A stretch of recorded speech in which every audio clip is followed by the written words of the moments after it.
Hi, I'm Sandy. And I'm Crystal. And we're the Casserole Queens. We got our good friend Kate Merker, the Food and Nutrition Director of Women's Day. Thanks for coming back. Thank you so much for having me back. It's February. We're gonna bring down the calories a little bit, do something a little bit good for your body, and we're making a baked pasta with sausage and kale. It's got all the flavor, but less fat, and you'll never miss it. That's Never. true. Never. We've got one yellow onion, been diced, and it's sauteing in some olive oil. I'm gonna work on some garlic to add some flavor to that. We have some turkey sausage. It's Italian flavored. You can do mild or spicy. We like it spicy. We like it spicy. The casings are removed. It's about 20 ounces. I'm just gonna put it in about a tablespoon of oil. We're using a whole wheat baked pasta. It's gonna go in hot salted water. And I'm glad you said salted. I need to do a little salt and pepper to my sausage.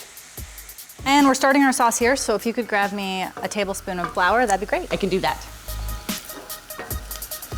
Here is your flour. Thank you. This is gonna start the thickening of this. A cup of milk, and we're using 1% milk. Because we're being healthy.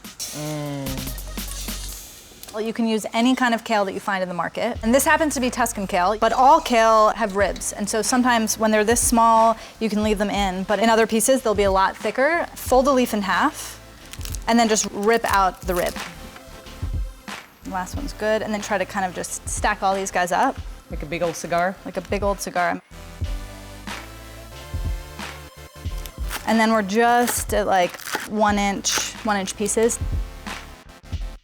I'm just gonna take these diced tomatoes, strain out some of that excess juice. We don't want to have the sauce be too liquidy. And Sandy, I'm gonna give all of this back to you. We're at about 5 minutes with our pasta. We're gonna add the kale to this. It's one pot. This is like making it so you don't have to dirty up a bunch of stuff. Mozzarella, great melting cheese, perfect for so many things. Perfect. And Great because it's such a great melting cheese, sometimes it can get a little bit hard to grate. So what I do is I pop it in the freezer for just a little bit.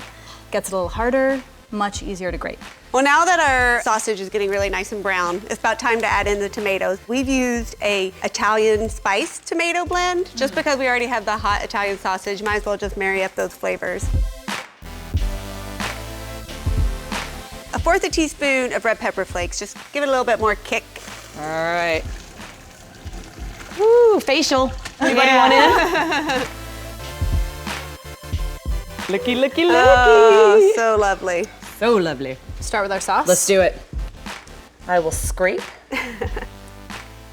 Oh, how is anything wrong with that? There's not. There's really not. So even though you don't think there's anything wrong with that, we're gonna make it better.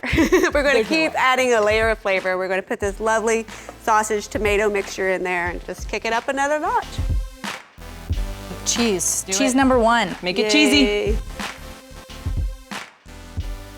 Put some ricotta cheese in there. We're gonna put about a 1/2 cup.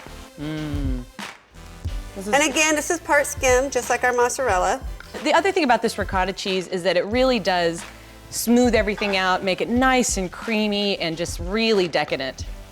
I'm getting a gun workout today, y'all. Yeah, because all that cheese is resistance. That's your resistance bands right there. We're getting healthy this month. We're exercising. Who needs Pilates when you got pasta? Going in.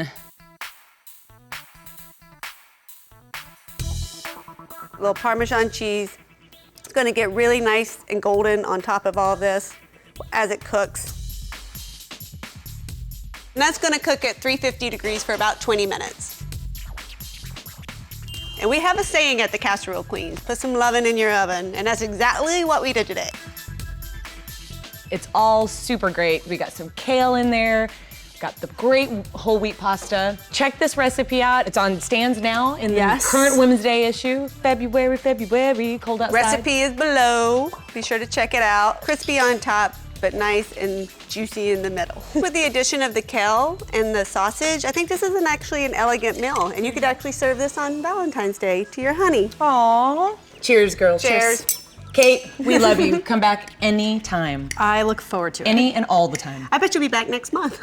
I hope to be. Yay!